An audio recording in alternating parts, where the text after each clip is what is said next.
Picky eater, yes. Picky eater, super picky eater growing up. Would never eat vegetables, would never eat anything that had color on it, anything green, anything orange, anything red. I just wanted beige, grilled cheese, plain pizza, toast. Fruit Loops, I would go for Fruit Loops. That was my colorful food. Like, wouldn't touch anything. And just would kind of like Judah. People are like, you know where he gets it from? You. Isaac, you get what you give. And I was a picky eater, so now Judah's a picky eater. But there was this moment where we got invited to this new family in the church. Some of you may know them, the Corbos. And I remember the first time I ever went to the Corbos' house as a kid, I was asking, what's for dinner? And they started telling me we got, artichokes, we got beets, we got all these things I would never, ever eat. Ever. I didn't want any of that. And I'll never forget, Joni Corbo looked at me and said, you will eat. If you come to my table, you're going to eat, boy. And so I got a little nervous. She was intimidating.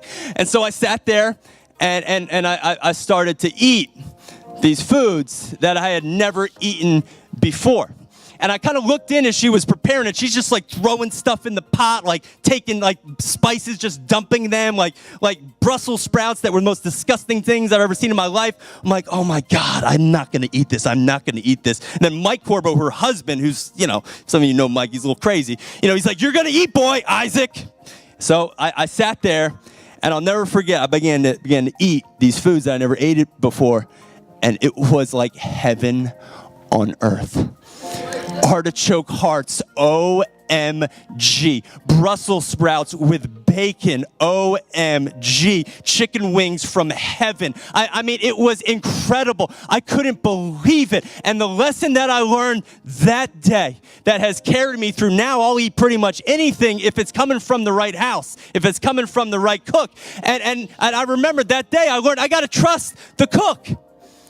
That if I got a good cook, you know what? They're going to make something out of some crazy things. And I realized, you know what? After trusting Joni Corbo a little bit, I don't care what she's doing in there. It's going to come out delicious. And I realized studying Psalm 23, our God's not just a shepherd, but he's a chef. And if you're a picky eater, then you're never going to be fulfilled in this life.